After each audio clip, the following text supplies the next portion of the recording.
ہمارا جیسے ہم پاکستان ہے، ہمارا تو سارا سسٹم کنیکٹڈ ہے اس کے ساتھ فیس بک اور، لیکن جو چائنیز کنٹریز ہیں ان کی ساری ایپس الگ سے ہیں، ان کی ساری سوشل ایپس اپنی ہیں، وہ اپنا ڈیٹا بالکل لیک نہیں ہونے دیتے، انہوں نے اس کو سیپریٹ رکھا ہوا ہے۔ اب یہ جو آنے والا دور ہے یہ ڈیجیٹل وار کا دور ہے، جو ہم سن رہے تھے نا کافی سالوں سے کہ ڈیجیٹل وار، تو بیسیکلی یہ جو ابھی گروپ کے تھرو رانگ انفارمیشن اور رانگ پکچرز کو سپریڈ کیا جا رہا ہے، یہ آغاز ہے اسی ڈیجیٹل وار کا۔ اب یہ بڑے خطرے کی بات بھی ہے نا، لیکن انفارچونیٹلی جتنی بڑی کمپنیاں ہیں یہ جو چلا رہی ہیں سارے سسٹم کو، انہوں نے سارا ڈیٹا جن لوگوں نے اپلوڈ کیا ہے، جن لوگوں کے فونز میں ہے، جنہوں نے ایکسیس دی ہے، وہ اب سارا ان کے پاس موجود ہے، ٹھیک ہے۔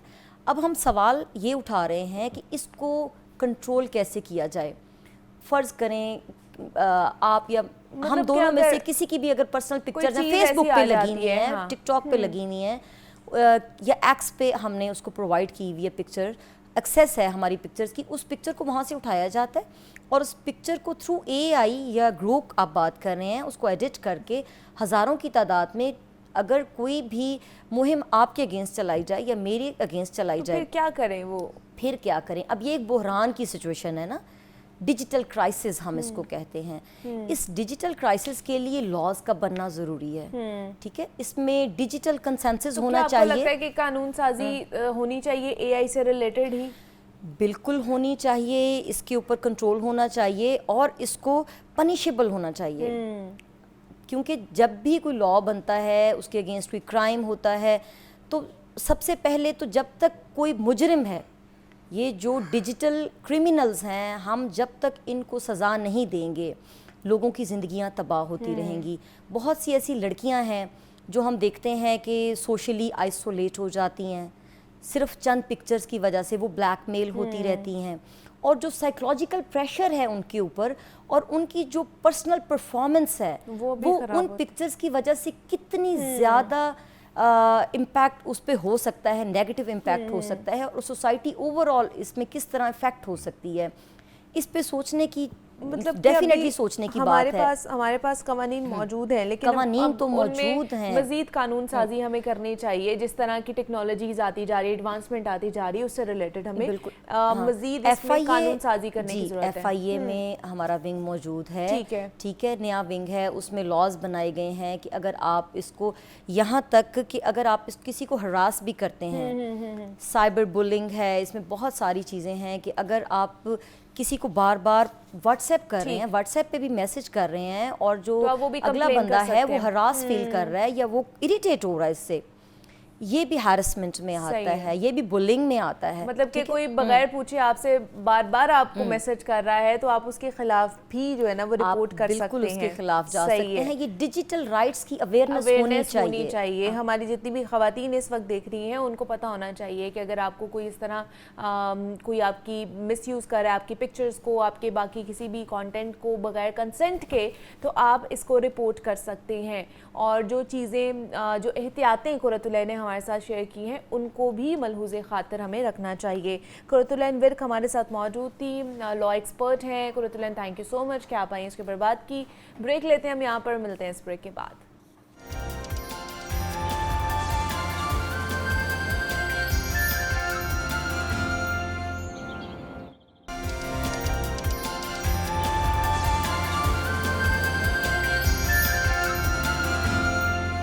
Welcome back to Jago Lahore.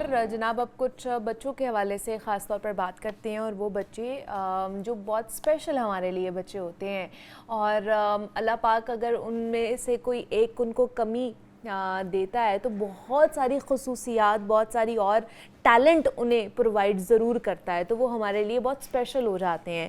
تو ڈاؤن سنڈروم جو جن بچوں کو ہو جاتا ہے، جس کا شکار ہو جاتے ہیں بچے، ان کی زندگیاں کس طرح کی ہوتی ہیں، ان کو کیا ٹریٹمنٹ ہونا چاہیے، ان کو کس طرح بہتر فیل کرایا جا سکتا ہے، اس پر آج ہم بات کریں گے۔ اور اس پر بات کرنے کے لیے ڈاکٹر عفاف منظور ہیں ہمارے ساتھ۔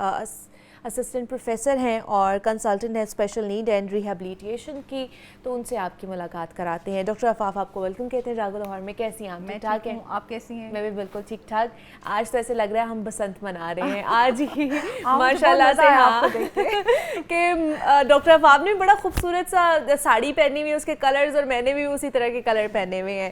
خیر, ڈاؤن سنڈروم کے حوالے سے ڈاکٹر عفاف آج ہم نے ڈسکس کرنا ہے کہ ڈاؤن سنڈروم ہوتا کیا ہے اور یہ کیسے بچوں کی جو ذہنی نشو و نما ہے اس کے اوپر اثر انداز ہوتا ہے. Thank you very much Muniba for having me here. اور ڈاؤن سنڈروم جیسے بہت سارے اور ہمارے اسپیشل بچے ہوتے ہیں, اسی طرح سے ڈاؤن سنڈروم بھی ایک ایکسیپشنالٹی ہے, ایک ڈفرینٹ کائنڈ آف ایبلٹی ہے جو ان بچوں کے پاس ہے.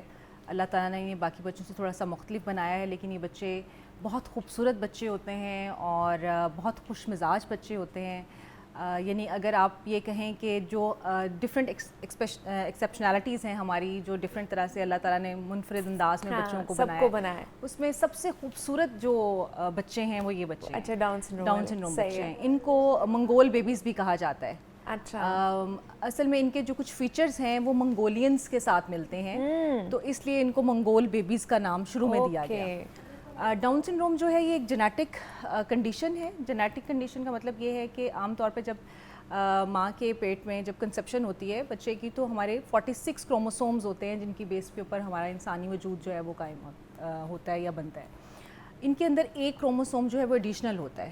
ان کے اندر زیادہ ہوتے ہیں. بالکل 21 کروموسوم نمبر جو ہوتا ہے اس میں ایک کروموسوم جو ہے وہ ایڈیشنل ہو جاتا ہے, اور یہ اللہ تعالیٰ کی طرف سے ہوتا ہے. اس کی کوئی خاص ریزن نہیں ہوتی, لیکن یہ at the time of conception جو ہے, جب اللہ تعالیٰ انسانی جان بنا رہا ہوتا ہے, تو اس ٹائم پہ وہ ایک کروموسوم کسی بھی طرح سے وہ اس میں ایڈیشنل آ جاتا ہے, اور اس ایڈیشنل کروموسوم کی وجہ سے دنیا بھر میں ان بچوں کی جو آپ کہہ لیجئے کہ شکل و صورت ہے وہ ایک جیسی نظر آتی ہے. اور بہت ابتدائی دنوں میں ان بچوں کی پہچان ہو جاتی ہے.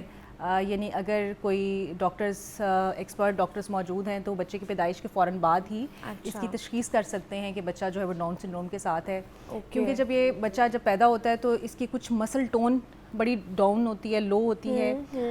یعنی مسل ٹون سے مراد یہ ہے کہ آپ سمجھ لیجئے کہ فلوپی ہوتے ہیں تھوڑے سے نا, مطلب جیسے ہاتھ تھوڑا سے ایسے لٹکا ہوا یا تھوڑا ڈھیلا ڈھالا سا جس کو آپ کہتے ہیں, اس طرح سے ہوتا ہے. اور مسل ٹون لو ہونے کی وجہ سے ان کا بیٹھنا تھوڑا لیٹ ہوتا ہے, ان کا چلنا تھوڑا لیٹ ہوتا ہے, گردن سنبھالنا تھوڑا لیٹ ہوتا ہے, ہاتھ پاؤں ذرا موٹے موٹے سے ہوتے ہیں, آنکھیں تھوڑی سلانٹنگ ہوتی ہیں, زبان بھی تھوڑی سی موٹی ہوتی ہے. تو یہ بچے فوری طور پر پہچانے جاتے ہیں. اچھا, ایسے بچے عام طور پر کیا ان کے اندر کوئی نفسیاتی مسائل بھی ہوتے ہیں اور کس طرح کے ہو سکتے ہیں؟ دیکھیں, ان کی جو کچھ کریکٹرسٹکس ہیں, جو ان کا کروموسوم ایڈیشنل ہو جاتا ہے اس کی وجہ سے ان کے اندر ذہنی طور پہ یہ باقی بچوں سے تھوڑا پیچھے رہ سکتے ہیں. ٹھیک ہے. یعنی جس کو آپ عام طور پہ کوگنیٹو سکلز کہتے ہیں یا ذہنی صلاحیتیں کہتے ہیں, وہ ان کی باقی بچوں سے تھوڑی پیچھے ہو سکتی ہیں. یعنی پڑھنے لکھنے میں ان کو پرابلم ہو سکتی ہے. عام طور پر دیکھا گیا ہے کہ یہ بچے گریڈ 1-2 تک کا سلیبس جو ہے وہ بہت اچھے طریقے سے کور کر لیتے ہیں. اس کے بعد سے ان کو میمورائز کرنا, چیزوں کو یاد رکھنا اور ایبسٹریکٹ تھنکنگ کو سمجھنا, وہ تھوڑے سے کانسیپٹس ان کے لیے ڈیفیکلٹ ہوتے ہیں. تو ان کے لیے اسپیشلائزڈ پھر ساری ایجوکیشن ہوتی ہے. ان کے لیے پیرالل کریکلم ڈیزائن کیا جاتا ہے. پیرالل کریکلم کا مطلب یہ ہے کہ بچے جو عام بچے پڑھ رہے ہوتے ہیں اس سے تھوڑا سا مختلف کریکلم, لیکن یہ بچے اسکولوں میں جا سکتے ہیں بہت اچھے طریقے سے اور سبجیکٹس لے سکتے ہیں. جیسے کہ ان کو آرٹ میں بہت انٹرسٹ ہوتا ہے, میوزک کے بہت بڑے دیوانے ہوتے ہیں اور میوزک کو بہت انجوائے کرتے ہیں. اگر آپ کبھی دیکھیں یہ بچے تو آپ کو یہ بچے اس جگہ پہ فوراً پہنچتے ہوئے نظر آئیں گے جہاں پہ کوئی میوزک چل رہا ہو, کوئی ہلا گلا ہو, ہنسی مذاق ہو. پھر ان کو افیکشن بہت اچھی لگتی ہے, خوبصورتی ان کو بہت اٹریکٹ کرتی ہے. یعنی اگر اس ٹائم یہاں کوئی موجود ہوتے تو آپ کے ساتھ لپٹے ہوئے ہوتے ہیں کہ آج منیبا نے اتنا پیارا اور فریش کلر پہنا ہوا ہے, تو سب کو چھوڑ کے تو آپ کے پاس پہنچے ہوئے ہوتے ہیں. سو ان کی سوشلائزیشن بہت اچھی ہوتی ہے, اور اس کی وجہ سے یہ جہاں پہ بھی جس گھر میں بھی ہوتے ہیں اس گھر میں یہ رونق لگائے رکھتے ہیں. تو باقی ان کی کچھ اور جو ان کو ہیلتھ ایشوز ہوتے ہیں وہ ان کی ویژن سے ریلیٹڈ ہو سکتے ہیں. ان کو آنکھوں کا کچھ نظر کا مسئلہ ہو سکتا ہے, کانوں کا اکثر میں کچھ پرابلم ہوتا ہے. کوئی 30 سے 40% بچے جو ہیں ان کو ہارٹ ڈیزیزز بھی ہو سکتی ہیں, اس کا بھی پیرنٹس کو خیال رکھنا پڑتا ہے. یعنی بعض اوقات ہیلتھ چیلنجز جو ہیں پیرنٹس کو ساتھ ساتھ چلنے پڑتے ہیں اور وہ دیکھنے پڑتے ہیں. لیکن بہتر ٹریٹمنٹ کے ساتھ اور کچھ بچے جو ہیں وہ بہتر ہو ٹھیک ہو سکتے ہیں. جاتے ہیں. اچھا ڈاکٹر عفاف، یہ بھی کہا جاتا ہے کچھ بچے جو ڈاؤن سنڈروم کے ساتھ ہوتے ہیں بہت ہائپر ایکٹیو بھی ہوتے ہیں، اور کچھ بچے اتنے نہیں ہائپر ایکٹیو ہوتے ہیں، تو ماں باپ کو سمجھ نہیں آ رہی ہوتی کہ ان کے ساتھ کیا کرنا ہے، کس طرح کا رویہ رکھنا ہے، اور دوسرے بچوں کو بھی انہوں نے ہینڈل کرنا ہوتا ہے. مائیں خاص طور پر اس طرح ٹریٹمنٹ جو ہے نا وہ صحیح نہیں دے پا رہی ہوتی ہیں، تو گھر میں کس طرح کا ماحول ہونا چاہیے، ان کے ساتھ کس طرح ریلیٹ کیا جا سکتا ہے، یا ان کو کس طرح ٹریٹ کرنا چاہیے ہمیں؟ اچھا میں آپ کو انٹرسٹنگ بات بتاتی ہوں منیبا کہ یہ بچے ہائپر ایکٹیو کم ہوتے ہیں. اچھا. بلکہ یہ ایکسائٹیڈ زیادہ ہوتے ہیں. ایکسائٹیڈ زیادہ ہوتے ہیں. ہائپر ایکٹیو بچہ وہ ہے کہ جو بالکل ٹک کے نہیں بیٹھتا اور ہر وقت جو ہے وہ ادھر چھیڑ ادھر چھیڑ اس کو خراب کر. یہ بلکہ تو بچے بہت لیزی ہوتے ہیں اور کہتے ہیں ہمیں چھیڑو مت. مطلب یہ بیٹھے ہیں اور اگر ان کی پسند کی جگہ ہے آپ گھنٹہ ان کو کہیں گے نہیں اٹھیں گے وہاں سے. اچھا ٹھیک ہے. مطلب اتنے پرسکون بچے لیکن ایکسائٹیڈ ہوتے ہیں اور ایکسائٹیڈ ہوتے ہیں اپنی نئی چیزوں کے لیے, اچھی چیزوں کے لیے, خوبصورت چیزیں انہیں پسند ہوں, اگر کوئی ان کے سامنے آ گئی ہے تو اس کو نہیں چھوڑیں گے, اگر کوئی ان کو انسان اچھا لگ رہا ہے تو اس کو بالکل اس کے ساتھ جائیں گے, اس کے لیے ایکسائٹیڈ ہو جائیں گے. اسی طرح سے میوزک اگر ہے گھر میں تو وہ ان کے لیے بہت ایکسائٹیڈ ہوتا ہے. تو ان کے پیرنٹس کو چاہیے کہ ان کے لیے گھر میں جو ہے وہ اس طرح کی ایکٹیویٹیز جو کہ ان کی انٹرسٹ کی ہیں اس کو کریٹ کر کے رکھیں. میں آپ کو ایک انٹرسٹنگ بات بتاتی ہوں کہ جیسے ہمارے گھروں میں عام طور پہ ظاہر ہے کہ خیال یہ ہوتا ہے کہ مذہبی لحاظ سے ہم بہت زیادہ کنٹرول کرنے کی کوشش کرتے ہیں, میوزک آرٹ سے دور رکھتے ہیں. تو ایک فیملی میرے پاس آئی, وہ کافی مذہبی فیملی تھی, ان کی فیملی میں بالکل میوزک کا اور کوئی اس قسم کا رواج نہیں تھا. اب چھوٹے بچوں کو تو پوئمس اور میوزک اٹریکٹ کرتا ہے اور ان بچوں کو تو بہت زیادہ کرتا ہے, تو وہ بہت زیادہ اس چیز پہ ریسٹرکشن کرتے تھے اور وہی سمجھتے تھے کہ شاید ہم دوسری طرف جائیں گے تو یہ بچہ زیادہ بہتر ہو جائے گا. لیکن اس بچے کا انٹرسٹ جو ہے میوزک اور آرٹ میں ہے. تو ایسے فیملیز کو چاہیے کہ تھوڑا سا اپنے گھر کا ماحول اپنے بچوں کے مطابق چینج کر لیں. اگر بچہ میوزک سننا چاہتا ہے, بچہ کوئی پوئمز اور رائم سننا چاہتا ہے تو آپ اس کو الاؤ کر دیں تاکہ وہ اس کی جو اندر کی بے چینی ہے وہ تھوڑی سی ختم ہو جائے اور وہ اپنے انٹرسٹ کے مطابق چیزیں کر سکے. تو ان کو کلرفل کپڑے پہنائیں, وہ انہیں پسند ہیں. ساکس انہیں کلرفل بنائیں. بلکہ آپ ڈاؤن سنڈروم ڈے جو ورلڈ ڈاؤن سنڈروم ڈے بھی منایا جاتا ہے دنیا بھر میں, اس کی علامت جو ہے وہ ایک رنگ برنگی جراب کی رکھی گئی ہے, ساکس جسے کہتے ہیں. تو وہ دنیا بھر میں ساکس لگائی جاتی ہیں, کلرفل ساکس. تو وہ ان کے انٹرسٹ کے مطابق کہ یہ بڑے اس چیز میں انٹرسٹڈ ہوتے ہیں. مطلب یہ آپ نے ایک اچھی چیز بتائی ہمارے دیکھنے والوں کو بھی کہ اگر آپ کی کمیونٹی میں ارد گرد یا رشتے داروں میں اگر ایسا کوئی بچہ ہے تو آپ اس کو یہ چیزیں گفٹ کر سکتے ہیں, آپ ساکس گفٹ کر سکتے ہیں, آپ کلرفل چیزیں گفٹ کر سکتے ہیں. ان کے لیے بڑی اچھی اور ایکسائٹمنٹ, وہ ہیپی فیل کریں گے, بلکہ آپ کے ساتھ کنیکٹڈ فیل کریں گے. یہ فرینڈشپ میں بہت اچھے ہوتے ہیں, مطلب ان کی فرینڈشپس بہت جلدی بن جاتی ہیں. جیسے باقی بچے ہوتے ہیں نا ڈسیبلٹیز کے ساتھ, تو پیرنٹس کو اکثر یہ کمپلین ہوتی ہے کہ کسی مال میں نہیں لے کے جا سکتے ہیں, سوشل گیدرنگ میں نہیں لے کے جا سکتے ہیں, کہ بچے شائع فیل کرتے ہیں, ہیزیٹیٹ ہوتے ہیں یا اریٹینٹ ہوتے ہیں. یہ بچے بہت خوش ہوتے ہیں. شادیوں پہ سب سے زیادہ خوش یہ بچے نظر آتے ہیں. آپ یہ سمجھ لیں یہ اینجلز ہیں, جو صحیح معنوں میں جو کہتے ہیں نا فرشتے, بچہ فرشتہ ہوتا ہے نا, تو یہ تو بڑے ہوتے تک بھی فرشتے رہتے ہیں کیونکہ یہ معصوم ہوتے ہیں. تو یہ فرشتے ہیں اور آپ کے لیے سمجھ لیں کہ جنت کے دروازے بھی ہیں. تو جتنے بھی ماں باپ ہیں جو ایسے بچوں کی پرورش کر رہے ہیں, ہیٹس آف ٹو دیم. اور آپ جو ہے نا بڑا اچھا ایک کہہ لیں کہ اپنے بچوں کی تربیت کر رہے ہیں, اور ساتھ باقی جو بچے ہیں نا جو صحیح والے, ان کی بھی تربیت ہمیں اس طرح کرنی چاہیے کہ اگر اس طرح کا بچہ کوئی ہمیں باہر ملتا ہے تو اس کو بھی ہم نے اچھے طریقے سے دیکھنا ہے, اس کے اچھے طریقے سے اس کو ٹریٹمنٹ دینا ہے ہم نے. تو ڈاکٹر عفاف منظور ہمارے ساتھ موجود تھی. ڈاؤن سنڈروم کیا ہوتا ہے, کس طرح پتہ کیا جا سکتا ہے, ان کا ٹریٹمنٹ کیا ہے, کس طرح مینیج کیا جا سکتا ہے ایسے بچوں کو, اس کے اوپر ہم بات کر رہے تھے. Doctor Afaf thank you so much for coming, آپ آئی اور اس کے اوپر بات کی. بریک لیتے ہیں ہم, یہاں پر ملتے ہیں اس بریک کے بعد.